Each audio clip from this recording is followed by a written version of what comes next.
noche a pleno sol, cual perro y gata. Tratemos de tener los dos razón. Partámonos de risa, hablar no mata. Por la puerta de atrás, cara ve, dime más. No es un secreto que se puede entrar sin llamar. Hola, muy buenas noches. Bienvenidos a Balas de Plata. Esta noche recibimos en el programa a Juanjo Puig-Corbé y a Fernando Colomo. Son dos personas que han compartido muchas cosas, juntos, por supuesto, y por separado, director de cine, actor. En este caso concreto, comparten en cartel ahora mismo, en los carteles de toda España, la película Rivales. Pero no vamos a hablar solamente de la peli Rivales, vamos a hablar de muchas más cosas, de sus carreras, de sus vidas, en fin, vamos a charlar un ratito con ellos, aquí en Balas de Plata. Bienvenidos. Por alguna razón que se nos escapa, nuestro invitado de hoy sigue conservando una especie de aura de actor de arte y ensayo. Sin embargo, está en prácticamente todas las películas españolas de éxito de los últimos años. A sus espaldas, una larga trayectoria en el cine y en el teatro, medio en el que se ha educado. La capacidad de trabajo de Juanjo Puig-Corbé está fuera de toda duda, pero la verdad es que no es nada comparada con la que tiene para pasar de un papel a otro. Juanjo Puig-Corbé, que asegura haber llegado a esta profesión sin vocación, se atreve con casi todo. Le suponía a usted más observador. 11 películas en solo 2 años. Su punto fuerte, la comedia, género que parece hecho a su medida. Favorito indiscutible del público femenino, ha sabido ganarse también el respeto y la simpatía de los espectadores masculinos. Y quién sabe si quizás también la envidia. Les voy a contar una cosa. Cuando he dicho a algunas compañeras y amigas mías, esta tarde tengo a Juanjo Puig-Corbé en el programa, me han dicho, qué suerte. Rabien. Esta noche, en Balas de Plata, Juanjo Puig-Corbé. Hola, muy buenas noches. ¿Qué tal? ¿Cómo estás, Juanjo Puig-Corbé? Pues muy bien. Tenemos hoy a Juanjo Puig-Corbé y a Fernando Colomo. Y además somos amigos, hemos hecho una película juntos últimamente. Hemos hecho, bueno, habéis hecho esta peli Rivales. Sí. Que tuvimos hace muy poquito también a Jorge Sanz, que vino y además vimos el tráiler de Rivales. Bueno, de hecho fue la primera vez que empezamos a hablar de la peli. Pero fíjate, con Colomo yo he trabajado como actor varias veces en películas en que él también era actor. Sí. Porque todas las de Gómez Pereira, Manuel Gómez Pereira, él siempre sale, ¿no? Y entonces hemos trabajado juntos varias veces en varias escenas, en varias películas. Pero él ha sido productor mío de 2 de mis películas preferidas, que es Mi hermano del alma y El dedo en la llaga, que se rodó en Argentina, y después como director en 2 también, ¿no? Juanjo, has estado en Nueva York hace nada, estás casi recién aterrizado y estábamos hablando un poco de la magia que tiene la ciudad, ¿no? Sí, Nueva York. Fantástica. Que te has ido... Yo la primera vez que fui hace muchos años, la primera vez no me gustó mucho. También en la época hippie y todo esto, me parecía una ciudad. Pero después yo creo que la ciudad, que es la ciudad, por excelencia. Es donde ha pasado. Es una ciudad de historia, es una ciudad de inmigrantes que han levantado una ciudad de cero y tiene una historia muy reciente y muy bonita. Vamos, yo creo que es la ciudad por excelencia. Nunca viviría allí, de todas maneras. Vivir, bueno, es que debe ser demasiado acelerado, ¿no? No, es ir un mes allí. O a lo mejor si eres rico y esas cosas, pero vivir no creo. De todas maneras, siempre hay gente española en casi todas partes del mundo, desde hace unos 10 o 15 años, te encuentras un español en cualquier parte. Sí. Yo me he encontrado, por ejemplo, en Tierra de Fuego, generalmente siempre encuentras lo que más catalanes, navarros, por ejemplo, madrileños, pero un madrileño que tenía un kiosco en Tierra de Fuego, en un sitio perdidísimo del mundo. Vamos, lo que se entiende por el culo del mundo, había un madrileño con un kiosco ahí. Me parece fantástico. Esto quiere decir que los españoles nos hemos abierto al mundo. Somos también, ¿no? ciudadanos del mundo, que se dice. Y te han reconocido en Nueva York. Bueno, ¿sabes qué pasa? Que claro, las cosas las pasan por televisión internacional y muchas series o películas las pasan en otros países. Lo mismo que nos sucede a nosotros, que conocemos a actores de fuera porque vemos sus películas, ¿no? Pero siempre te extraña, ¿no? Yo me acuerdo, en México, por ejemplo, es de los países que ven más televisión española y ven más películas españolas, con lo cual enseguida te reconocen. Y los mexicanos viajan mucho por el mundo. Pero, por ejemplo, yo me acuerdo que Adolfo Marsillach era conocido en Irán, en esa época, porque por la serie que hizo de Ramón y Cajal, por ejemplo, ¿no? Claro, y a ti te han reconocido por el caso Baninkoff, ¿no? En ese caso, por el caso Baninkoff, que el día siguiente de emitirlo en televisión, que yo estaba allí, lo vieron. Yo también vi, por cierto, el partido de España-Italia en el Central Park con 2 televisiones, una que estaba casi todo el mundo era español y en la otra estaban algunos italianos y varios españoles. Lo que sí que puedo decir es que en general el ambiente era pro-español en ese caso, que es curioso también. Bueno. Tus amigos dicen que te llaman Juanjo Puig, ¿por qué? Bueno, pues porque eres esto... meticulosísimo. No, en realidad este era un mote para Verónica. Verónica, ¿por qué? Era. Entonces a mí me quedó también Juanjo Puig, ¿por qué? Porque Nacho Martínez era un actor que se murió lamentablemente, un actor fantástico, y él fue el primero que se inventó cambiar los apellidos de la gente, ¿no? Y entonces después Carlos Hipólito continuó la labor de construcción de los nombres o de construcción de los nombres, ¿no? Y bueno, a mí me quedó Puig, ¿por qué? Porque eres muy meticuloso. Sí, yo soy meticuloso en general. ¿En el trabajo? Sí, me gusta, quiero decir, me gusta la improvisación, pero quiero decir, creo que la precisión es importante en nuestro trabajo. Desde luego. Sí, o sea, vamos a ver precisamente un pedacito de la última película tuya que has terminado, La Conjura del Escorial, que además ha sido una película muy comentada, ¿no? Porque hubo castings, parecía que no empezaba nunca, y luego bueno, al final, es que es muy difícil levantar un proyecto de esta envergadura y tiene un mérito el director Antonio del Real, bueno, absoluto. O sea, levantar una superproducción en España es muy difícil y él lo ha conseguido, además ha conseguido un reparto internacional de primer orden, que eso es aún más difícil. En ese momento la Sony, que es una de las productoras de la película, la Sony decía que en ese momento era el mejor reparto que había de película en Europa, que se estaba rodando, ¿no?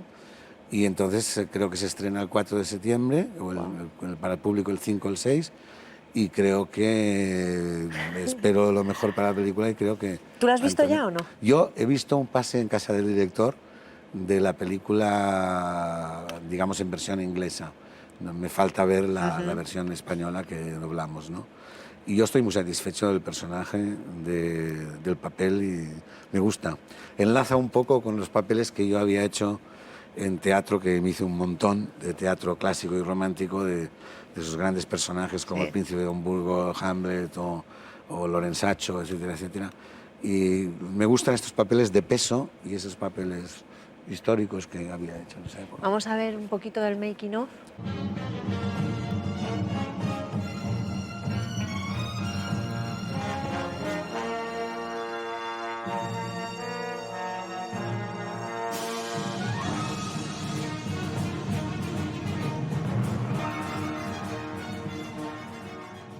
Superproducción, de época. Sí.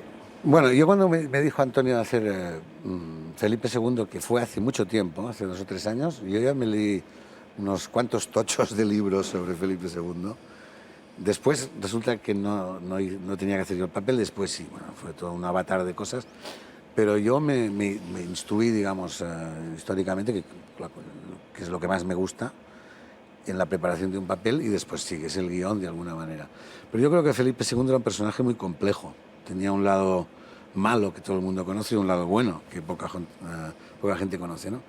Pero yo, digamos, creo que dentro del guión es una película, es un personaje que es peligroso.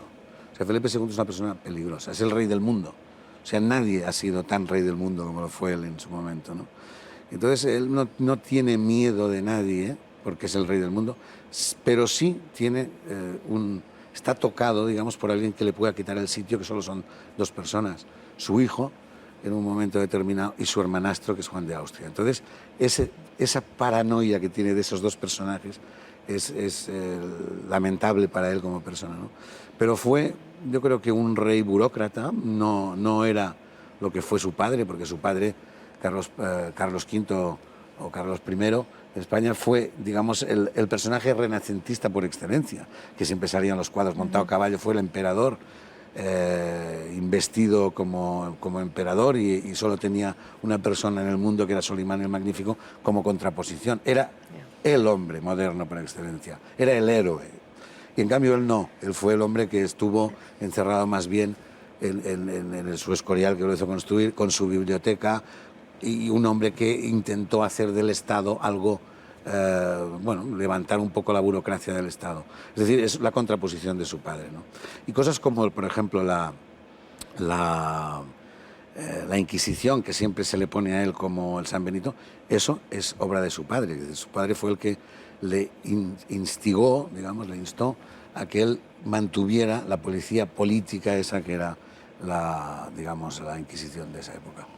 Qué responsabilidad también para Antonio del Real, tan grande, ¿no? Hacer una producción tan potente. Sí, porque y luego... Antonio ha hecho muchas películas, así esta es la 14 o la 15, pero claro, de esta envergadura no, lógicamente, y con actores además, rodaje en inglés y con actores extranjeros, pues claro, el hombre estaba pues nervioso, lógicamente. ¿Pero está satisfecho? Sí, está satisfecho. Pues eso es lo importante. Vamos a ver una preguntita que te hacen desde la calle, Juan. A ver. Hola Juanjo, me gustaría saber cuál ha sido tu mejor y tu peor momento en tu vida profesional. Mi mejor momento fue en los comienzos, porque la ilusión era tremenda, las ganas, lo que me gustaba en mi profesión y las ganas que tenía de estar con la gente, conocer, y todo el mundo era abierto, para mí era magnífico. El peor momento, estos últimos 4 años, que es exactamente cuando la ilusión ha estado bajo cero, incluso, y he tenido, vamos, arranques de dejar la profesión absolutamente, cosa que he superado un poquito, pero bueno. Has tenido un momento de un bajón importante, ¿no? Sí, totalmente. De trabajo. De trabajo, de todo, quiero decir, no solamente yo, sino compañeros míos también, achacable a cosas que ahora yo no me gustaría hablar, pero que decir, no son ni políticas, que mucha gente dice, esto es una cuestión política, no, absolutamente nada, no, es una cuestión gremial. O sea, el gremio tiene sus defectos muy grandes y entonces hay un momento que la ilusión se desvanece, ¿no? Y entonces yo, como me gustaba tanto mi profesión y me gusta tanto mi trabajo, pues le he cogido un poco de manía ya, un poquito. Sí, pero parece que has salido de una especie de bache, ¿no? Estás trabajando ahora mucho, haciendo cositas. Sí, yo te vi, yo creo que te vi así un poco reaparecer en una serie de televisión, ¿no? ¿Era en Aquí no hay quien viva, puede ser? En Aquí no hay quien viva, sí. Bueno, fue la primera persona que me llamó después de 3 años de parón, fue José Luis Moreno. 3 años es mucho, ¿eh? Sí. Hombre, de 30 a 35 proyectos al año que tenía yo en la mesa, de un día para otro fueron 0. Para mí, para Carmelo Gómez y para otros actores. Sí. Nos quedamos a 0 de trabajo durante 2 o 3 años seguidos, lo que nos parece, digamos, que no es ni científico ni matemático. Es decir, evidentemente es por alguna razón. Claro.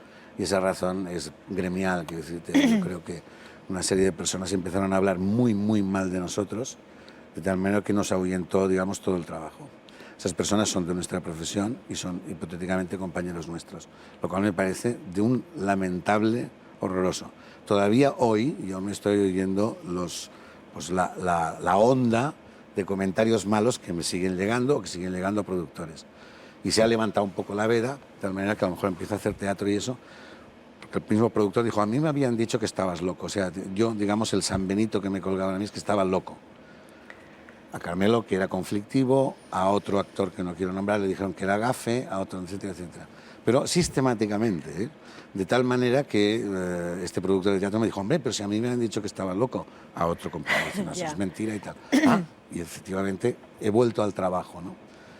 José Luis Moreno fue la primera persona que me contrató, me dijo que él se había tenido que pelear para ponerme a mí. Es decir, que...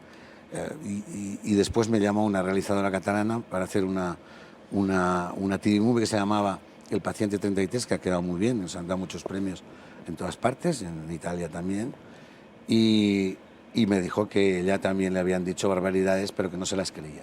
Eso fue lo que a mí me permitió seguir en la profesión, que una persona no se creyera las cosas que le habían dicho. Y eso yo en mi profesión, que llevo 35 años, lo he vivido de todos colores, pero esto no lo había visto en mi vida. Vamos a hablar de otra cosa, que no tiene que ver con esto. Tú hace muchos años tenías la idea, un poco utópica o no, porque nunca se sabe, de comprar un pueblo o de... ¿Te acuerdas, bueno, no? Yo siempre he sido muy iluso. Es que yo pertenezco a una generación que he aprendido estas cosas, por ejemplo. O sea, yo empecé en teatro cuando el teatro, digamos, comercial se hundió. Y entonces, en ese momento, una serie de actores de Barcelona, la gran mayoría, y directores autogestionamos, hicimos una cosa que se llama el griego 76, autogestionamos la profesión y nos trajo, bueno, es la nueva generación de teatro. Después habían los grupos de teatro, los comedianos, los juglars, etcétera, etcétera, todos esos grupos, el Lliura, sí, que yo pertenecí y tal y cual. Creamos las cosas con un sentido de la autogestión, éramos de la generación esa heredera del 68. Entonces, y esto siempre lo he tenido muy presente. Yo me fui a vivir al campo, a una masía, y enseguida estaba pensando en cómo hacer esa comunidad de casas al lado, y etcétera, etcétera. Sí. Y una de esas cosas era lo del pueblo que dices tú, ¿no? Pero yo siempre he sido de esta tesitura de que... Por eso me gusta tanto, me ha gustado tanto, como a todo el mundo, este equipo español de la selección de ahora. Porque todos son iguales. Sí, que han estado más muy Por eso han cohesionados, ganado la ¿no? Copa de Europa. Sí. No hay figuritas. Todos los 22 están considerados de la misma manera y todos son tan buenos cada uno en su puesto. Esto es lo que ha hecho ganar España. Esto es mi generación. Ojalá no volvamos atrás. ¿Por qué te volviste a Madrid? Que estuviste en tu masía ahí unos añitos. Bueno, yo viví en Barcelona y siempre tuve la casa en Barcelona hasta hace 5 o 6 años. Lo que pasa es que he trabajado mucho en Madrid y he vivido temporadas enteras en Madrid, ¿no? Pero siempre de alquiler, digamos. Era mi segunda residencia, pero no la primera. Ahora es la primera. Porque estaba el trabajo aquí, pero curiosamente cuando aterricé en Madrid me desapareció el trabajo, pero yo me quería ir a vivir a Ibiza. Ah, Ibiza. Sí. Yo sigo siendo muy hippie. A mí me gusta mucho... ¿Ibiza sigue siendo muy hippie? Trozos sí. El trozo de Santa Gertrudis, del centro de la isla, sí. Y del norte. Del norte y del este de la isla, noreste, yo creo que sí. Fantástico. Pero bueno, quien dice esto es porque lo conozco. Si conociera otro sitio, iría a ese otro sitio. Pero yo soy muy del contacto con la tierra y con el agua y con el mar y con esas cosas me gusta mucho. Y también me lo tienes que explicar, ¿eh? Porque yo he leído un poquito, pero no lo tengo muy claro, que es como una especie de teoría, la Gaia, que habla de que la tierra es un ser vivo, que te habla. Sí. Cuéntamelo tú. Que lo dominas mejor que yo. Bueno, yo estudié física, ¿no? y filosofía en la universidad, que era, digamos, mi vocación científica, de alguna manera, que no he abandonado de todas maneras. Bueno, y me sigue interesando esto. Mi hija estudia ciencias de naturaleza, está ahora en un barco oceanográfico en California. Le gusta el tema, claro, porque vivió conmigo también en la masía y en el campo, creció allí, con lo cual algo le ha quedado, ¿no? Es vegetariana desde pequeña y todo eso.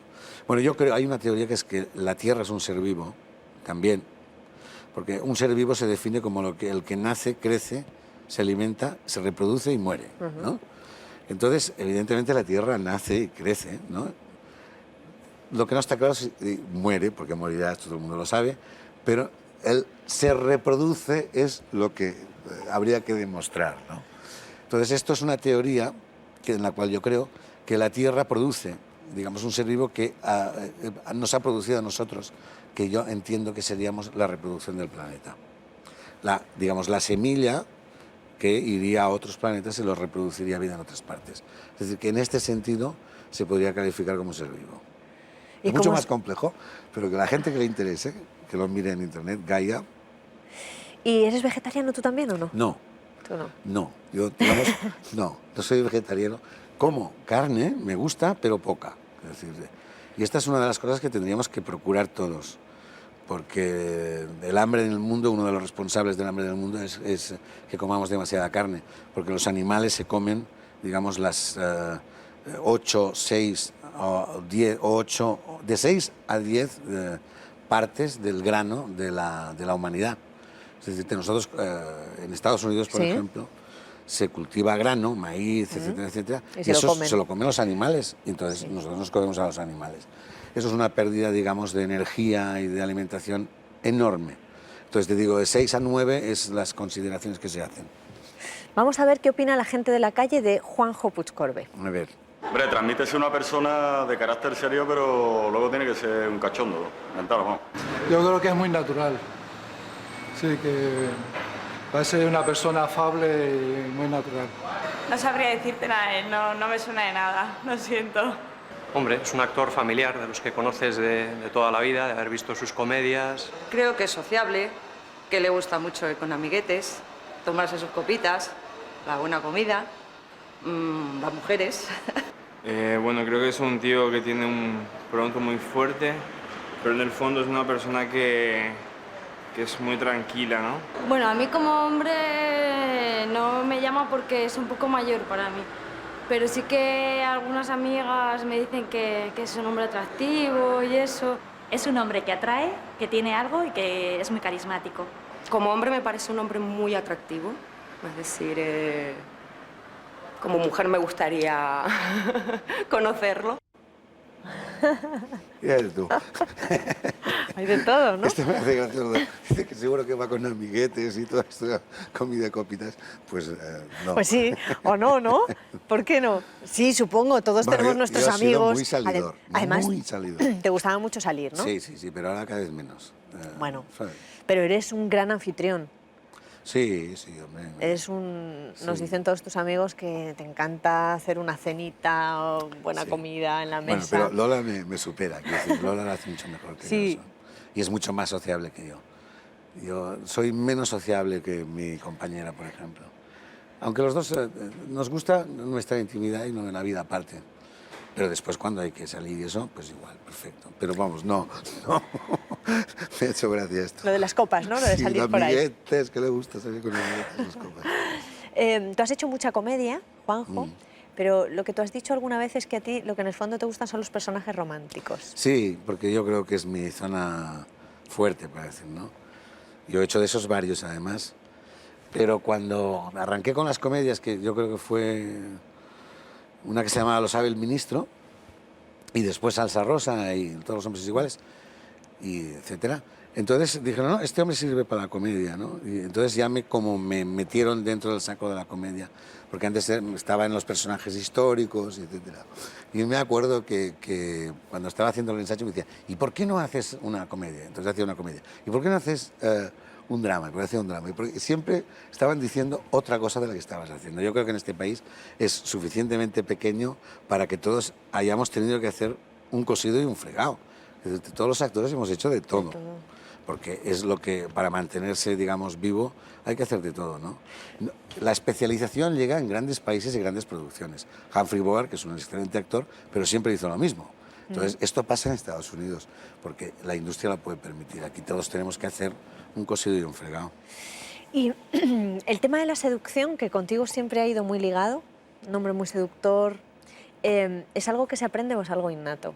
¿Tú crees? Yo creo que estos son los personajes que hice cuando yo hice el Pero tú París, lo eres. Eres un hombre con mucho carisma, personalmente.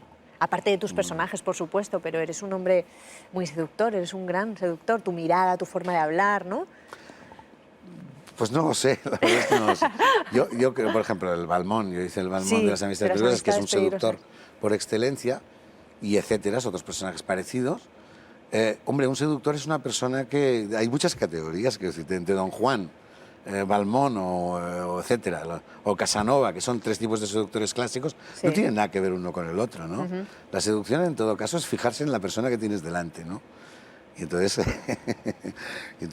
o mintiendo o no mintiendo, de alguna manera. Pero cuando alguien se fija en el otro, está seduciendo de alguna manera. Entonces, Balmón es el actor que se fija y seduce a la otra persona interpretando. Don Juan pues sería un poco más el narcisista aventurero saltatapias, para entendernos, y Casanova sería quizá el seductor por excelencia, ¿no?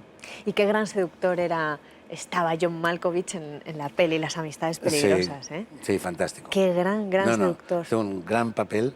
Y lo Michelle Pfeiffer, y Glenn Close, por supuesto, pero Michelle Pfeiffer a mí me parecía inmejorable. Impresionante, sí. Michelle Pfeiffer también tuvo un momento de un gran esplendor, ¿no? Como actriz. A mí me encanta Michelle Pfeiffer como actriz. Sí, sí, sí. De mujer, como actriz me parece estupenda, estupenda. Y yo doblé a Malkovich en la versión El Imperio del Sol de Spielberg. Ah, ¿sí? Yo pongo la voz a Malkovich, o sea que también hemos hecho doblaje y todo lo que haga falta. Aquí hay que hacer de todo. Aunque yo soy partidario de que las películas no se doblen. Sí, yo siempre las miro en versión original y creo que deberíamos hacerlo como otros países de Europa. Es decir, solo se dobla en Francia, España, Italia, Alemania y Portugal no. Francia o sea, los países del Plan Marshall, más España. Entonces, los países del Plan Marshall se entiende.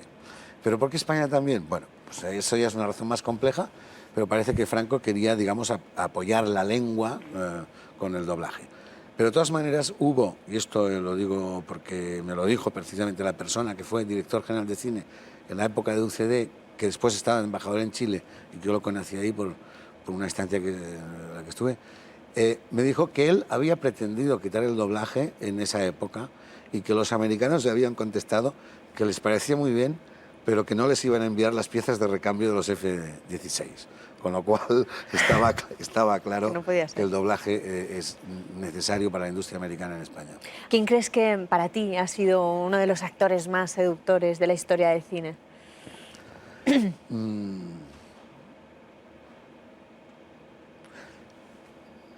Es que yo no creo que haya uno solo. Quiero decirte, Cary Grant, por ejemplo, era un seductor nato, para entendernos, aparte de un enorme cómico, seguramente el mejor. Pero James Stewart, por ejemplo, debajo de ese buenazo que siempre hace de personaje, es un seductor nato. Yo creo que esta profesión, de alguna manera, todos los que la hacen tienen que seducir a algo que hay más allá de un ojo que se llama cámara, porque si no, ya no te digo en teatro ya es imprescindible, ¿no? O sea, es imprescindible porque tú has de llamar la atención de gente que puede dispersarse, ¿no? ¿Te gusta el teatro? A mí me gusta el teatro y empezaron en el teatro. No me gusta más que el cine, ¿eh? Yo creo que el cine está muy bien. Yo creo que es el arte de nuestro siglo, el cine. Pero el teatro me gusta, sobre todo porque te da la posibilidad de hacerlo sin dinero, y tú solo, y cualquier persona. Por eso antes, en los años 30 o 20 o 30, en Barcelona, por ejemplo, había 600 teatros. Es decir, todos los gremios profesionales, todos tenían una coral, una biblioteca y un grupo de teatro. Con lo cual, quiere decir que está al abasto de todo el mundo, y yo creo que es una riqueza personal. Un cine no. Ahora a lo mejor con las cámaras domésticas y todo eso se puede hacer, pero el teatro está al alcance de cualquiera. Te voy a pasar unas preguntitas cortas para terminar la entrevista. Para mantenerse joven, ¿cirugía o cremas? Yo es que ninguna de las dos cosas. No, en general, no digo personalmente, sino... No, yo creo, hombre, cremas no, mejor que no. Cremas milagrosas. Cremas milagrosas. No, sí. ¿Cuál es la virtud que crees que la gente aprecia más de ti? La sinceridad, yo creo. ¿Y el defecto? Lo mismo. Sí, porque a veces, ¿verdad? Sí, es un arma de doble filo. Desde luego, dicen que la verdad duele. Sí. Para zanjar una discusión, ¿buen taco o talante? Talante, pero es muy difícil zanjar una discusión. Hay que tener no talante, hay que tener mucho talento. ¿Chopin o los Sirex? Hombre, es que me lo pones... Vamos a poner los Sirex, pero me lo pones muy difícil. Los Sirex, que es de nuestra época. ¿Cine español o cine americano? Hombre, yo creo que cine. En el momento que lo calificaría de español-americano, desgraciadamente me quedaría con el americano, por supuesto. Pero vamos a poner cine. Como decía Ute, cine, más cine, por favor, sí, hombre, ¿no? es que lo demás es hipocresía. Claro. O sea, el cine Cada uno es tiene su... el 90% americano. ¿El mejor regalo de la naturaleza, el sexo o el paladar?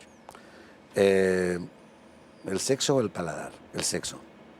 El paladar es una parte también, es una parte erótica del sexo. Desde luego, ¿eh? ¿Ves que esto de contestar el cine americano es la sinceridad? Ya me lloverá. Es que claro, es que no se puede decir lo que uno piensa. Hombre, hay, no sé, hay parcelas de cine americano y parcelas de cine español, sí, claro. Si la disyuntiva es español-americano, desengáñate. ¿Sigues teniendo huertito en casa o aquí no te lo puedes permitir? No, tengo plantitas, pero... ¿Sabes que ahora hay unos huertos urbanos? ¿Los has visto? No. Que los puedes, pues... Bueno, sí, son como... Sí. Ay, es que no sé, es como una especie de... Bueno, el otro día vi una...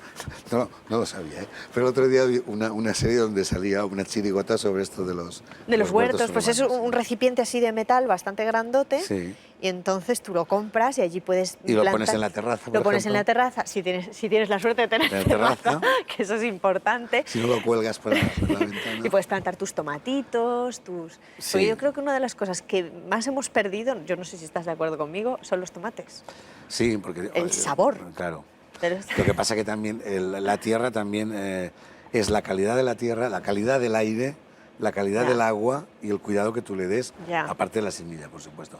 Con lo cual, quiero decirte, la polución de Madrid, la tierra No que no se ayuda sabe mucho, dónde, ¿no? y el agua, etcétera. Bueno, hay que intentarlo, por lo menos un tomatito. Las cosas tienen la energía del sitio. Ya. Entonces, lo que hay que comer es las cosas que se producen en el lugar y en la temporada. Y esto es lo que da energía, ¿no? Yo creo en las flores de Bach, por ejemplo, esas cosas. ¿Sí? Sí. Las flores de Bach, sí, las que mezclas un poquito y te pones debajo de la lengua, Claro, ¿no? eso es una cosa, por ejemplo, que está cercana a la magia, que es que el agua retiene la energía de una flor que ha tenido ahí, ¿no? Y entonces el agua tiene memoria de eso y tú la tomas y te está transmitiendo la energía que tenía eso. Eso puede parecer una cosa fantasmagórica, pero es real. Pero se supone que trabajan a nivel emocional, ¿no? Las flores de Bach. Claro, a nivel primario, digamos, emocional, sí. También imagino que el coco, ¿no? Lo que tú pones ahí, lo que piensas que te va a hacer la gotita. Digo yo, no lo sé. Bueno, eso sería, digamos, lo que se piensa, el efecto placebo. Sí, pero tu energía también, ¿no? No, las cosas tienen energía, las transmiten. Sí, claro. O sea, cuando alguien se come un tomate que se ha hecho en su huerto, de verdad, no el de mentira, en su huerto de verdad, eso tiene una energía de la zona que se ha transmitido el tomate, que tú te lo comes. Si tú has comprado un tomate, tomas un tomate de Canarias, pues tomas una energía de Canarias. Esto es evidente, un plato de Canarias. O sea, tú tomas la energía de una cosa que he fabricado. Es un ser vivo también eso. Claro, claro. ¿Y tú compras las verduritas de estas que se han puesto ahora muy de moda, ecológicas o no? No, lo que pasa es que las verduras intentamos comprarse en otros sitios que los supermercados porque no tienen sabor a nada y son... Claro, es lógico. Pero bueno, hay restaurantes, por ejemplo, que se especializan en los tomates, en comprar tomates en un sitio determinado, ¿no? ¿Ah, sí? Sí, se las compran a unos campesinos, a unos países, etcétera, etcétera. ¿Conoces algún restaurante de estos? Sí, conozco, sí. En Barcelona, por ejemplo, Casa Isidro, el jefe, vamos, que va a Woody Allen siempre a ese restaurante, pues él va cada día a la boquería y cada día le traen los tomates de aquí, las cebollas de Figueras, que cada cosa tiene su denominación de origen. Su sitio, sí, por supuesto. Pues ha sido un placer entrevistarte. Bueno, te tengo que invitar a comer. Hombre, claro, por supuesto, no lo dudes. A ver dónde compro los tomates. Yo con lo que soy, mira, tengo muchas pendientes, que luego todo el mundo me dice, te voy a llevar te voy a invitar, y luego nadie. Juan Echanove también me prometió que me iba, porque tiene un huerto, y tengo que pedirle que me mande cositas del huerto. Pero Juan son palabras mayores. Sí, Juan cocina muy bien, sabe bien. muchísimo de cocina. Bueno, es un gran gourmet. Y además tiene un huerto, está haciendo un huerto ecológico. ¿Dónde era? Soria, ¿En Segovia, me parece? Soria, yo creo que era por Segovia, ¿no? Bueno, no me acuerdo. No sé, y están montándolo, la verdad es que estaban empezando y tenían que probar y nos contó un montón de cosas, vamos, me dijo que estaba feliz porque los tomates sabían a tomate. Bueno, pero yo cocino otro día, porque si no, no se puede comparar. No se puede comparar. Bueno, pues, yo hago el primero y que él haga el segundo. Pues muchísimas gracias, ha sido un placer, te voy a dar un besito. Muchas gracias. Guapa. Muchas gracias. Oye, que salga fenomenal todo, que estás ahora con Rivales y La Conjura del Escorial y a seguir trabajando. Estupendo. Gracias, Juanjo. Por la puerta de atrás, cara, ven, dime más, no es un secreto que se puede entrar. Uno de los directores más representativos de nuestro cine desde 1977. Se trata de Fernando Colomo, autor de títulos tan conocidos y elogiados como Tigres de papel, La vida alegre o El efecto mariposa. Director de cine ante todo, al menos eso es lo que quería ser desde que llevaba pantalones cortos, Fernando Colomo es también arquitecto, actor, guionista y productor de películas de Trueba, Manuel Iborra e Icías Bollaín, entre otros.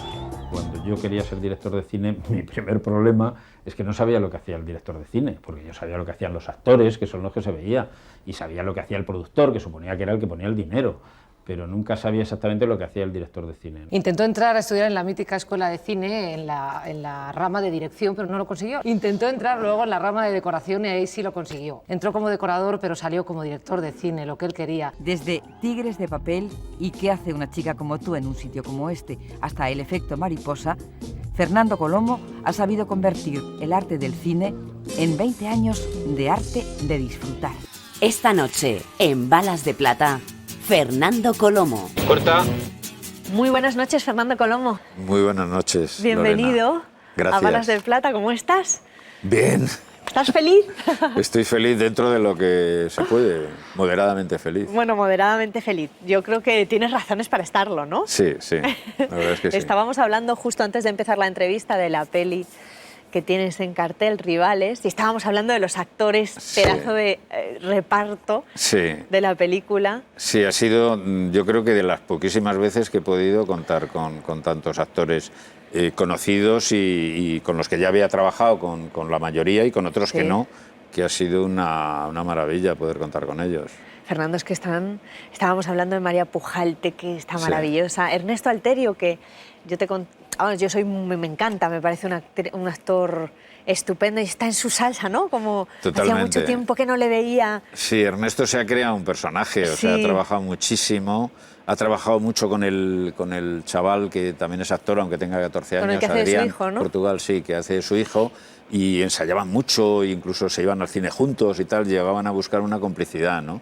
Y recuerdo que además cuando hizo la primera escena Ernesto, nos tronchamos el equipo y era como seria y tal, o sea, de la forma en que habló, y que era cuando iba a casa de su exmujer a recoger al niño, se encontraba allí con un follón enorme con el marido de su mujer, en fin, todas estas cosas, y la forma en que lo hizo ya nos tronchamos, ¿no? En el cine también se troncharon en ese momento, ¿no? ¿Verdad? Cuando él mira como diciendo, madre mía, ¿dónde estoy? Una edad difícil y tal, ¿no?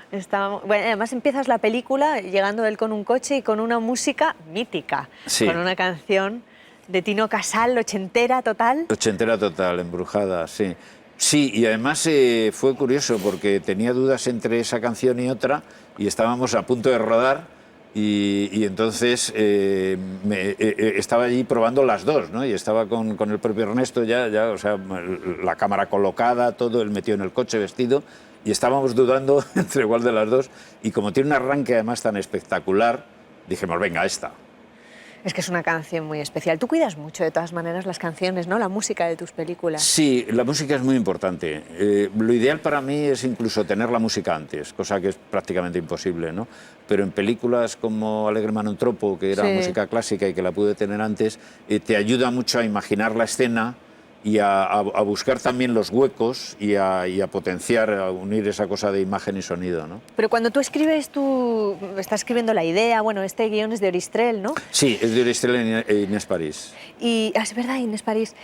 Pero cuando estás pensando la idea, ¿ya se te vienen a la cabeza las músicas? No, tanto como eso, no. Me encantaría, y posiblemente sea buena idea. Hay algunos directores que incluso trabajan con música, la ponen en el plató. Quentin Tarantino dice que él, la música... Sí. Y Amenábar también, creo. También, bueno, además él también la crea, ¿no? Sí, bueno, de Amenábar él es el autor.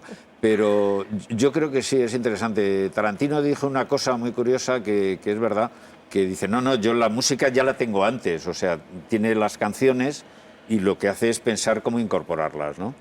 Lo otro también está bien, es decir, el que tú tengas imágenes y te pongan la música, pero yo siempre tengo la sensación como de que la música se adapta a la imagen, y a veces es mejor que la imagen se adapte a la música. O sea, yo creo que expande más la película.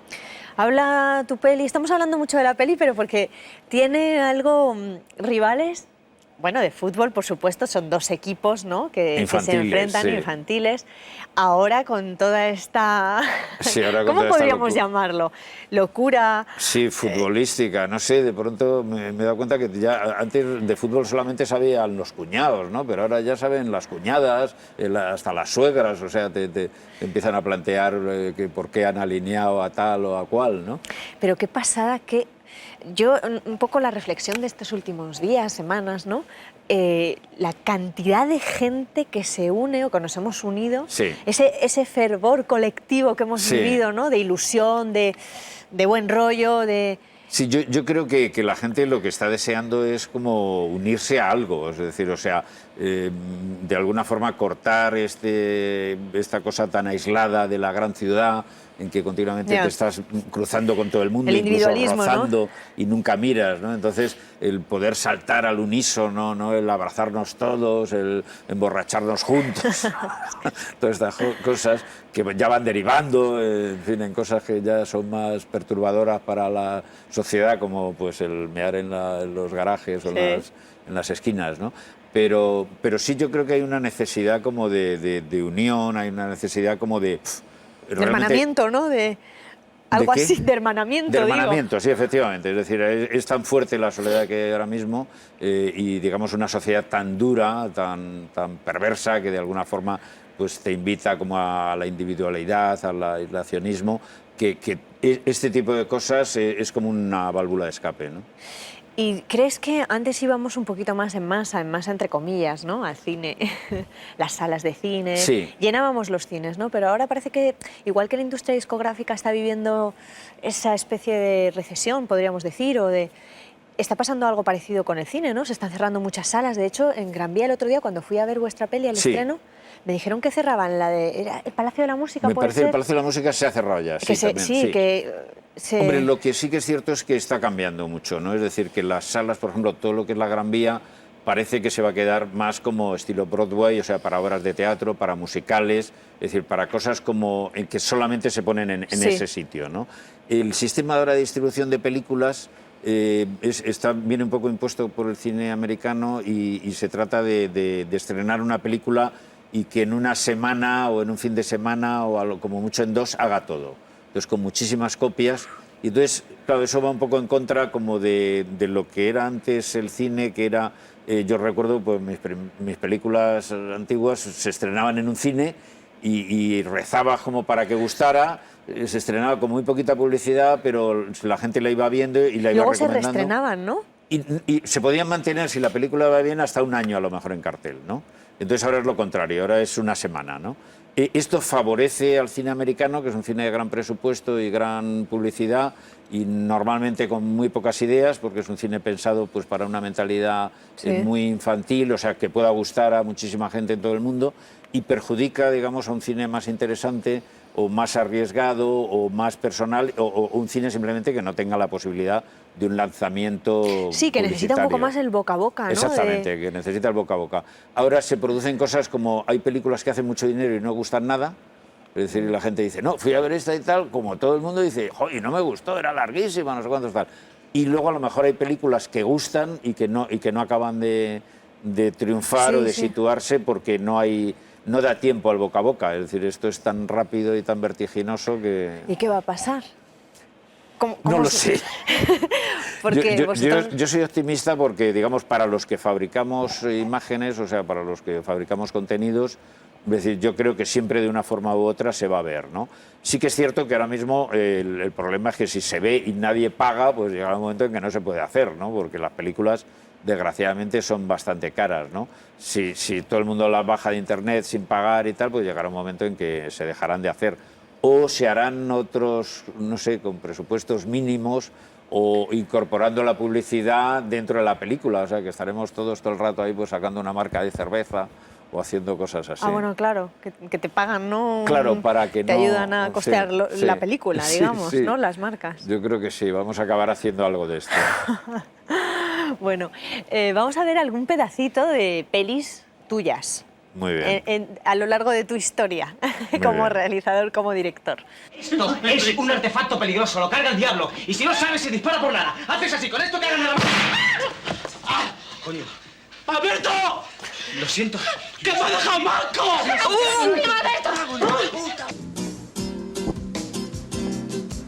¿Cómo se llama? Mami, ducha.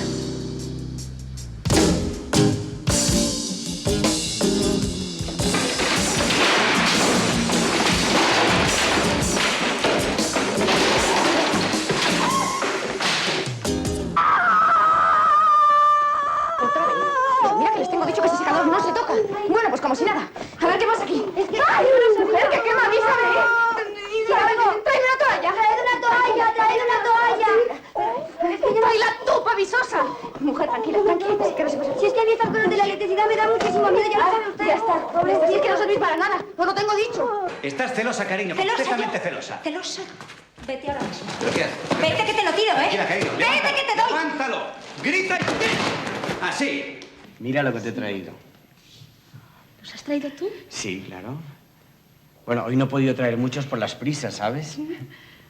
Pero bueno, mañana te traeré más, ¿eh? Gracias. Ya lo tengo hablado. Buenas tardes. Buenas tardes. ¡Lena!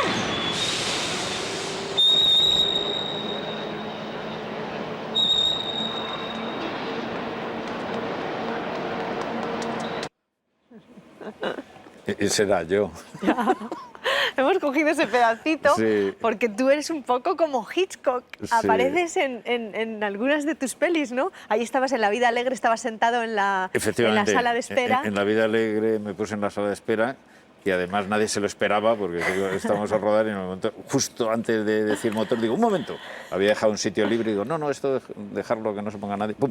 Y me puse ahí porque siempre me agobia cuando el equipo ya te empieza a mirar mucho y eso. Y bueno, hice una toma nada más. En Rivales también sales, haces un cameíto, ¿no? En Rivales hago un cameíto, sí, efectivamente. Hay un plano que están en el avión, Rosa María Sardá, que está protestando de todo, montando una revuelta ahí enorme, y me di cuenta que había un personaje delante que se le iba a ver mucho, ¿no? Y dije, a ver a qué figurante pongo aquí para que no me estropee el plano y tal, pues es una cosa muy delicada. Y dije, uy, esta es mi oportunidad. Esa es tuya, ¿no? Y Rosa dice, mírale, o sea, se le ve mucho más a él. Robando plano. Sí, robando plano. Hitchcock lo hacía en todas sus Sí, pelis, ¿no? Hitchcock, sí, la verdad es que Hitchcock es el que inventó esto, como inventó tantísimas cosas, ¿no? Y luego Truffaut, en su primera película, en Los 400 golpes, que para mí es la película como que me marcó, salía también. Y entonces recuerdo que decían, ese es el director y tal, que sale lo mismo que lo hacía Hitchcock. Entonces yo cuando hice mi primera película, Tigres de papel, dije, debe estar bien esto de salir, pero era una película tan intimista que no había, y yo estaba tan liado que no tenía tiempo. Y en el último plano de la película, el último día de rodaje además, de pronto alguien me dijo, joder, convendría que alguien pasara por ahí detrás. Y dije, uy, esta es mi oportunidad. Esta es la mía. Y ahí inicié mi gran carrera de figurante. Hombre, ¿tienes alguno que luego veremos, algún pedacito con tu texto y todo? Pero no en mis películas. No. La que te voy a poner es la de Todos los hombres sois iguales. Todos los hombres sois iguales, Luego sí. la vamos a ver. Sí. Probablemente Truffaut le hizo el homenaje a Hitchcock, ¿no? Sí, efectivamente, porque además Truffaut era un gran enamorado de Hitchcock, ¿no? Sí. De hecho, escribió el libro Sí. este del cine según Hitchcock, Sí. que es un libro súper interesante, es un libro que todo estudiante de cine tiene y estudia. ¿Te gusta mucho Sí, el sí, cine sí, clásico, o sea, verdad? para mí creo que Hitchcock es uno de los inventores del lenguaje, ¿no? Lo mismo que Griffith, ¿no? Entonces es algo que no te puedes saltar la historia de cine sin Hitchcock, es una pieza clave. ¿Y el cine musical? Porque tú nunca has hecho nada musical. A mí me encanta el cine musical. O sea, mi segunda película favorita, o quizá mi primera, es Cantando bajo la lluvia, que es un musical puro, ¿no? de los años 50, ¿no? Sí. El cine musical lo que pasa es que tiene una fuerza, una vitalidad, una energía, y sobre todo películas como pues, las de Gene Kelly, o sea, Cantando bajo la lluvia, Siempre hace buen tiempo, Un día en la ciudad, es decir, Stanley Donen, Vincent Minnelli, que fueron los directores, Sí. Un americano en París. Son películas realmente fantásticas, ¿no? Me encantan. El Pirata. El Pirata, wow. La vi ayer, por eso ¿La la viste tengo muy ayer? reciente. Bueno, Es que me encanta. El Pirata es un clásico, además es un maravilla. guión buenísimo, es un guión lleno de giros y de vueltas. Yo lo he estudiado y lo he trabajado un poco y es fantástico. Veíamos en el vídeo que hemos puesto de tus pelis a Carmen Maura. Carmen Sí. Maura, con la que empezasteis casi a la vez, ¿no? Los Bueno, dos. empezamos juntos, sí. De juntos. hecho, la Tigres de papel fue la primera el primer largometraje de los dos. O sea, yo como director y ella como protagonista. Había hecho papeles, pero más pequeños, ¿no? Y luego hicimos ¿Qué hace una chica como tú en un sitio como este? Incluso mi tercera película también tenía un papel muy importante, que era En la mano negra, ¿no? Y luego, la verdad es que hemos estado a punto de trabajar en cine en varias ocasiones y no lo hemos conseguido. En televisión sí, trabajamos juntos y he hecho incluso publicidad con ella. Fernando, Carmen Maura dice que te tiene mucho cariño porque dice que eres el único director que no ha cambiado nada. No sé si eso es un piropo o casi un insulto, ¿no? Porque cambiar yo creo que se debe cambiar, ¿no? Sí, yo creo que Sí, pero yo ella supongo por qué lo dirá, ¿no? Sí, por nuestra relación personal, ¿no? Es decir, o sea, ella siempre dice que conmigo se lo pasaba bien porque la hacía reír, ¿no? Y como que la sigo haciendo reír. Y dice, no, lo único que ahora, dice, bueno, viste un poco más suave, antes los vestidos eran un poco más hoscos, así, ¿no? Ha estado rodando con Coppola. Sí, efectivamente. Así, de repente, ¿no? Con Maribel Verdú. Con Maribel Verdú, sí, haciendo el papel que iba a hacer Javier Bardem, o sea, cosas de estas de Coppola, deben ser. Sí, Carmen es una actriz como la copa un pino y además es una actriz que trabaja en todos los países, ¿no? O sea, tiene la enorme suerte de que la llaman por todos los lados y te puede hacer películas en Argentina o en Israel, trabaja también en francés, ha hecho muchas películas en Francia Y bueno, es una suerte, a mí me encantaría tener esas oportunidades. ¿Has visto una serie que están poniendo ahora maravillosa? Yo estoy enganchadísima, que se llama Mad Men. Mad Men, sí. De los creadores de Los Soprano. Sí, sí, ¿La has sí, visto? sí. Está ambientada en los años 50. Exactamente, sí, sobre el mundo de la publicidad, sí. ¿no? Sí. Es una belleza. Sí. Una belleza de Es serie. rarísima, además, es rarísima. Además, ¿verdad? Sentarte y ver esa serie... Sí, sí, a mí me llamó la atención. O sea, pasa una cosa muy curiosa, que antes cuando estabas zapeando, yo soy el rey del zapping, en la tele, pues entonces cuando pues estabas viendo cosas de películas y te metían en una serie, decías, vaya, ahora me está intentando meter televisión aquí, si yo compraba esto para ver cine. Y ahora me pasa lo contrario, o sea, que cuando veo películas americanas voy pasando y dice, cuidado, esta es americana, pero es una serie. Y entonces inmediatamente ya intento ver de qué trata y tal para ver si me puedo enganchar, porque normalmente el argumento es interesante y los actores son buenos, la puesta en escena muy buena también. Estupenda. ¿Y en España qué opinas de las series que se hacen en televisión? Pues seguimos teniendo un nivel muy bueno, ¿no? Por ejemplo, ahora he visto la serie Lex, que me gusta mucho también. Y creo que hay un nivel bueno. Quizá el único problema es que como las que tienen éxito ya no hay forma de soltarlo, llega un momento en que a lo mejor ya se van devaluando, ¿no? Y luego también el problema es que la competencia es tan fuerte en televisión que yo he visto series muy interesantes y que no han pasado de 3 capítulos o de 4 capítulos, ¿no? Entonces eso, bueno, yo creo que es una pena. Vamos a ver una pregunta que te hace una persona de la calle. Bien. Hola Fernando, mi pregunta es, puesto que ahora hay tantos jóvenes directores que se dedican a hacer cines de suspense y de terror, me pregunto si no hay acaso un relevo generacional para el tipo de películas que hacías tú de comedia. Pues ya esta chica me quiere jubilar, ya. ¿Qué hacías? ¿Qué hacías? Pero es verdad que los jóvenes directores se decantan mucho por... Sí, sí, eso es cierto. Es decir, ahora mismo, digamos, el género que está pegando es el de terror, ¿no? Hombre, tiene una ventaja el cine de terror, que se entiende en todo el mundo. La comedia, sin embargo, siempre es muy específica de cada sitio. Y dicen eso, que la comedia, como el vino, viaja mal, ¿no? Es decir, que puede haber de pronto, me acuerdo, una comedia francesa que era una de la Edad Media, que la habían visto como 10 millones de espectadores, algo así. O sea, era Los Invasores, no sé cómo se llamaba. Y luego se estrenaba en otros países y, hombre, no iba muy mal, pero no tenía nada que ver. Y, sin embargo, el cine de terror, lo de llevarnos sustos, parece ser que funciona en todos los lados, ¿no? Pero, bueno, a mí me parece muy bien, porque eso también está abriendo muchos caminos en el cine español. Hay cantidad de directores españoles que están ahora mismo con ofertas de cine americano, es decir, desde películas gordas hasta películas independientes. Y yo creo que eso lo que quiere decir es como que hay mucha gente interesante en nuestro país haciendo cine, ¿no? A veces tenemos esa idea como de lo nuestro, que como es español, pues no será bueno, y es una idea que no coincide con lo que tiene el resto del mundo. O sea, ahora mismo España está muy bien vista artísticamente y concretamente el cine español tiene un prestigio enorme fuera de España. ¿El humor negro es un invento español? Yo creo que sí, yo creo que el humor negro nace en España, ¿no? También por este carácter nuestro tan peculiar, ¿no? Digamos, Azcona es un poco el que lo inventó, por así decir.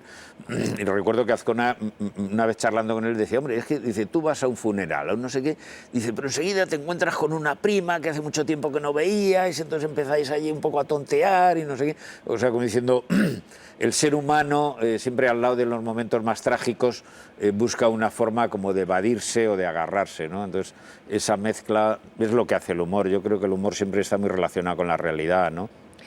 Tú, por ejemplo, ¿qué película de cine español, ya que estamos hablando de cine español, de comedia negra, de humor negro, con cuál te quedarías? Bueno, hay unas cuantas, ¿no? Indudablemente los clásicos, el Verdugo es la obra maestra, yo creo, ¿no? Además es una película que por diversas circunstancias he visto hace poco tiempo y la empiezas a ver y te enganchas. O sea, es una película que tiene un guión que fluye con una facilidad increíble, unos actores con un fondo ahí terrible, o sea, ves toda aquella España de aquella época y es una obra maestra, pero bueno, yo creo que, o sea, en general todo el cine de Azcona, de Berlanga, la parte de Ferreri que hizo aquí en España es buenísima. Vamos un poco a otra faceta tuya, que es la de pintar. Ah, muy bien. Que sé que pintas muy bien, te gusta mucho la pintura, ¿no? Sí, sí. Yo la verdad es que antes de dedicarme al cine quería ser pintor. quería ser dibujante de cómic primero y luego me di cuenta que, o sea, tenía algo por la narrativa y por la cosa visual. Luego cuando descubrí lo del cine me interesaba mucho el cine, pero yo pensaba que, como bueno, para ser director de cine con 15 años, pues era como imposible. Mi primera película la rodé con 16, de todas formas, que era un cortito de 8 milímetros que rodé estando todavía en el colegio, ¿no? Pero yo quería hacer Bellas Artes, que era, porque en aquella época es como que tenías que hacer algo pues para que tu padre no te echara de casa o algo así, ¿no? Y quería hacer Bellas Artes, o sea, me gustaba mucho la pintura, pero lo que hice fue arquitectura. Pero bueno, siempre vuelvo un poco y en mis ratos libres me encanta pintar. En Almería, ¿no? ¿Pintas? En Almería pinto, sí. Allí en vez de irme a la playa me encierro y me pongo como loco a pintar. Me gusta la zona de Cabo de Gata, esa cosa que tiene desierto, ¿no? Y luego, bueno, se han hecho grandes películas allí, pues Lones de Arabia o todos los spaghetti western, ¿no? Sí. La muerte tiene un precio, el bueno, el feo y el malo. Y realmente me parece, yo como pienso que como fuera de Madrid en ningún sitio... Es que Madrid se está volviendo un poco agresiva, ¿no? Madrid es una desgracia, o sea, es decir, el ser de Madrid, una desgracia. El haber nacido en Madrid es una de las grandes desgracias de mi vida. Pero no nos vamos, ¿eh? Los que vivimos en Madrid... No nos vamos porque no tenemos dónde irnos. Bueno, yo me voy a hacer almeriense dentro de nada, ¿no? Hombre, lo que pasa es que todavía tengo hijos en edad escolar y hay esta cosa como que están sujetos aquí a los colegios, ¿no? Tu hijo sí estudia Bellas Artes, ¿no? Mi hijo se presentó ayer ¿Ah, sí? Se presentó ayer al examen y estamos esperando a ver qué pasa. A ver qué pasa. A ver qué pasa. Pero dibuja muy bien, pinta muy bien. Fernando, normalmente salimos a la calle y preguntamos a la gente qué es lo que opinan de nuestro invitado o nuestra invitada. Y esto es lo que nos han dicho de ti. No le conozco, conozco alguna que otra película suya de oídas, pero vamos, conocer no le conozco. De Fernando yo creo que es el representante de la comedia española de los 90 y parte de los 80. Es uno de los mejores directores de nuestro país, que actualmente hace muy buenas comedias y es muy cercano al pueblo. Me gusta porque además es salado y es de Madrid, tiene un humor muy de aquí. Me parece que hace un cine que refleja muy bien la sociedad española.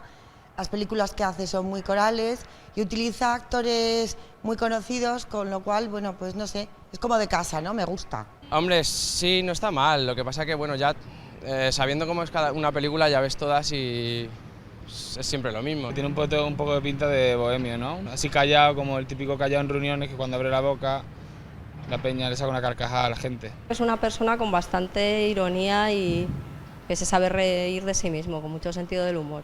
Pues a mí lo que me gusta de este director es que es una especie de Woody Allen español, ¿sabes? Siempre sale en las películas. Me gusta porque le da un toquecillo a las películas muy especial, es suyo, o sea, es muy suyo. Desde luego muy tuyo eres, ¿no? Sí, sí. Y bueno, muy de Madrid, ¿has oído? Muy de Madrid, sí, me ha hecho gracia eso, sí, sí. Es verdad, sí. No, debe ser que Madrid indudablemente tiene sus particularidades, ¿no? Aunque nosotros, siempre los que somos de Madrid, pues la menospreciamos. Pero, hombre, Madrid tiene una cosa que es una ciudad de acogida. O sea, yo creo que es una cosa estupenda para los que no son de Madrid. Yo quería preguntarte sobre, hace unos meses llegó al email como una especie de mensaje de Javier Bardem que hablaba del Sáhara, ¿no? Se pedía ayuda, etcétera. Y tú estás un poco unido a esa causa y me gustaría que me explicaras un poquito en qué consiste eso. Sí, todo esto nace, digamos, del Festival de Cine del Sáhara, al que yo fui, me parece que fue este último en el mes de marzo o abril. Sí. Abril creo que fue. Y bueno, el Festival de Cine del Sáhara lo que quiere es mostrar la situación del pueblo saharaui, ¿no? Se hace en uno de los 3 campamentos que hay y, digamos, los invitados estuvimos allí, estuvimos viviendo. A mí me tocó en la misma tienda que Rosa María Sardá, Joaquín Oristrel, su hijo, y también estaba, bueno, la señora y algunos de los hijos, y vivíamos allí todos y dormíamos allí y nos duchábamos, bueno, el que se atrevía a ducharse pues con un cubo que había un poco fuera y tal. Y realmente lo que vimos nos emocionó tanto, es decir, la nobleza de esa gente, la generosidad, o sea, porque nos dieron lecciones continuas, ¿no? Entonces, de ahí surgió, es decir, hacer, digamos, un poco de... Hicimos un pequeño spot allí como colectivo, es decir, en donde fundamentalmente Javier Bardem pedía una cosa que era el reconocimiento diplomático del Frente Polisario. Entonces, esto se puede acceder a ello entrando en la página web todosconelsahara.com y, digamos, ahí votando y apoyando, digamos, esta causa. Es decir, lo que nosotros queremos es que esta gente que fue desposeída, digamos, desde hace 33 años, con aquella famosa Marcha Verde que hicieron los marroquíes, y entonces se les quitó su territorio, que era el Sáhara Occidental, tuvieron que emigrar, algunos se quedaron allí, sufrieron represiones, otros se fueron, digamos, a los límites, totalmente en el más puro desierto, ya en Argelia y Mauritania, y lo que queremos es que se busque una solución a esta gente, que son como 50.000 personas, es decir, que están allí, que dependen exclusivamente de la ayuda humanitaria. Están un poco en la nada, ¿no? Están en la nada porque realmente están en el desierto puro y duro, es decir, no pueden plantar nada, es decir, no pueden cultivar nada. De todas formas, se han organizado maravillosamente, o sea, tienen escuelas, o sea, dan educación a sus hijos, es decir, tienen, digamos, unos servicios, están súper organizados, o sea, de alguna forma como medio militarizados, es decir, la población civil está súper unida. Y la idea es esto, es decir, recoger firmas en todosconelsahara.com y animar a que la gente entre y apoye esta causa para de alguna forma luego presionar a nuestro presidente para que se le reconozca esta capacidad diplomática al Frente Polisario. Muy bien. Pues para terminar, te voy a poner ese pedacito de Todos los hombres sois iguales en el que estás de actor, en el que trabajas como actor, ese pequeño pedazo. Vamos a verlo. Venga. Fernando, nos vamos a casa. Espera un momento, cariño. Fernando, yo me voy. Es muy pronto, Churri, espera un poquito. Si vas a tener el cuajo de quedarte, haz el favor de darme las llaves del coche. Venga. Churri, el Volvo es muy complicado para ti. ¿Qué? Mira, si quieres irte, te coges un taxi y te vas. Pero tú eres imbécil. Por haberme casado contigo, desde luego. ¡Inútil! ¿Pero qué haces, tía? ¿Estás loca? Tú a mí no me pongas la mano encima, ¿eh?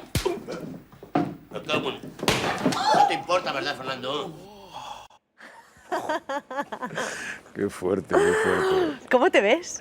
Pues rarísimo, o sea, me veo como, no sé, o sea, no parezco yo, o sea, es decir, ya han pasado unos años y como decía mi hija pequeña una vez que vi una, no sé si era esta o otra, y decía, dice, pero tienes el pelo negro. Dice, ¿por qué? El tiempo no pasa en balde, ¿eh, El tiempo Fernando? no pasa en balde, efectivamente. Pero tú estás estupendo. Bueno, y tú ni te cuento. Además sé que te cuidas mucho, que te gusta comer muy sano. Sí, ya es que no queda otro remedio, o sea, hay que cuidar la alimentación, ¿no? O sea, si O sea, además teniendo en cuenta lo que estamos, ¿verdad?, comiendo... Claro, es decir, hombre, yo cuando cumplí los 50 ya me puse a plan. Yo creo que lo importante no es pensar en que tienes que adelgazar, sino que tienes que alimentarte sano y luego si adelgazas, pues bien o mal, o sea, es decir, Sí. cada uno debe tener el peso que tenga, es decir, esto tampoco lo veo ningún problema. Para terminar la entrevista te voy a pasar unas preguntitas cortas. Bueno, qué miedo me da esto. ¿Sociedad de consumo o una granjita con 4 vacas? Bueno, la granjita, evidentemente. ¿Chuletón de buey o un wok de verduras?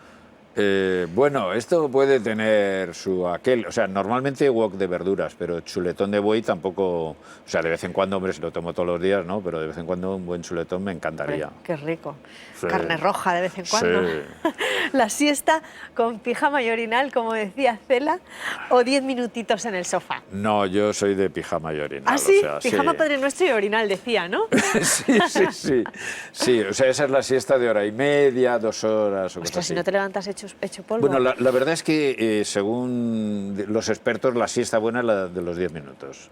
Pero normalmente cuando me echo siesta, que son de esos días, pues no sé, a lo mejor pues que tienes rodaje por la noche o tal, digamos la gran siesta esa como sin límite me encanta. ¿Sudokus en papel o la maquinita Brain Training? En papel, porque voy apuntando mis numeritos en pequeño, borro, ya tengo mis trucos, los números cuando ya los tengo los hago con un rotulador rojo. O sea, que eres un experto. Bueno, sí, me gusta. Bueno, tú sigues escribiendo tus guiones en papel, ¿no? Papel y Claro, lápiz. sí, yo no utilizo el ordenador. Ah, no, qué curioso. No sé cómo se enchufa. Una vez me regalaron uno, hice grandes esfuerzos, intenté ahí hacer cosas y tal, y al final ya cuando pasaron unos años dije, no, esto voy a ver si lo revendo. Y dije, no, esto tíralo Eso en un ya punto no. limpio. ¿Cabezota o constante? Yo soy una mezcla de los dos, desde luego soy muy cabezota, o sea, por lo menos eso siempre es lo que me dice mi mujer y ya me lo decía mi madre. Sí, nos lo ha dicho también Oristrel, que Oristrel también, ¿verdad? Muy cabezota. Claro, sí. Y que tu inglés es así. Bueno, lo del inglés es una historia. Creo que soy el gran experto en sistemas de cómo no aprender inglés. O sea. Y eso que estuviste en Londres, ¿no? Lo he probado todo, o sea, menos casarme con esto porque ya la bigamia no está permitida, pero he probado todo, o sea, Estados Unidos, Londres, profesor particular, profesor en grupo, métodos audiovisuales, en fin, de todo. ¿Sabes también lo que pasa? Que los españoles, como nos hemos educado con las películas dobladas, sí. De pronto, cuando oímos otro idioma, sea inglés, francés, y luego también en mi época se estudiaba francés en vez de inglés en los colegios, ¿no? Y entonces el oír el inglés era como un shock que, jopeo, o sea, nos ha costado... Hombre, nosotros estamos más familiarizados, porque sí es verdad que lo hemos estudiado en el colegio, pero yo también lo de las películas, aparte que me gustan mucho las películas dobladas, me encanta verlas en versión original, claro. De repente ahora en DVD tenemos... la posibilidad de ver a Cary Grant, ¿no? Hablando en inglés, y qué maravilla. Pero yo que me he criado con las pelis clásicas dobladas, cuando me doblan una película con otras voces, me cojo unos enfados. Claro, porque ya el actor que dobla, el actor español de doblaje que dobla al actor americano, normalmente se mantiene, ¿no? O sea, pues el de Woody Allen creo que era el mismo, creo que en un momento dado... exacto. Pero es que tú imagínate ahora ver que han redoblado, por ejemplo, Crimen Perfecto de Hitchcock. Sí, ves a John Wayne o a... Claro, escuchas a Grace Kelly con una voz ya moderna. Y claro, evidentemente la interpretación es distinta y la peli cambia completamente. La peli cambia completamente. A mí me parece asombroso, y creo que fue la gran desgracia para todos los que nos dedicamos al cine, que no somos de habla inglesa, que alguien descubriera eso del doblaje. Porque al principio, cuando empezó el sonoro, te acordarás que en Hollywood hacían la misma película, la rodaban primero en inglés y luego con otros actores, o sea, con actores españoles o hispanos, la rodaban en español con los mismos decorados, los mismos encuadres, todo exactamente igual, ¿no? Y lo hacían en francés, y lo hacían en italiano, y lo hacían en español, por supuesto, y quizá en alemán. Hasta que alguien descubrió que se podía cambiar la voz, o sea, esta mente perversa... digamos, lo que en realidad produjo fue que hundió a todas las cinematografías que no eran la inglesa, porque claro, a partir de entonces no necesitaban para nada ni traductores que hablaran español, ni actores de otros, ni técnicos de otros idiomas o de otros países, simplemente rodaban sus películas, te daban una versión en que estaba todo el sonido menos la voz, y luego en cada país le ponemos la voz. Me parece terrible, o sea, la verdad es que... Además nosotros hemos doblado mucho y hay otros países, por ejemplo en Estados Unidos, las ven subtituladas. Bueno, en Estados Unidos es al contrario, o sea, en Estados Unidos nunca doblan una película porque se hizo algún intento y fue un fracaso. El espectador, si nota que no es la voz de verdad del que lo está diciendo, se cree que le están tomando el pelo y ya se levanta y vamos, empiezan a chillar en el cine directamente, ¿no? O sea, que ellos han conseguido como que nosotros no podamos doblar nuestras películas y, sin embargo, ellos, las películas en inglés, sobre todo en España, las doblan todas, ¿no? Bueno, pues ha sido un placer. Se nos ha ido el tiempo volando. Se nos ha pasado el tiempo. Pues nada, el placer ha sido mío, Lorena. No, ha sido un gustazo y que vaya muy bien la peli. Yo creo que está yendo bien, ¿no? Muy bien, Qué bien. Decir eso hoy en día es un privilegio. Ya. Tal y como están las cosas y como hemos hablado, que vaya un poquito bien y que se quede más de, ¿cuánto? 2 semanas, 3 semanas, ya es eso un lujo. Ya es un récord. Sí, efectivamente. Pues que siga así. Muchísimas gracias por haber venido, Fernando. Te voy a dar un abracito. ¡Hombre! Ha sido un placer. Gracias. Bueno, gracias. Encantada. Ya verás, no tengas miedo a hundirte en el diván. Por la puerta de atrás, cara, ven, dime más. No es un secreto que se puede entrar.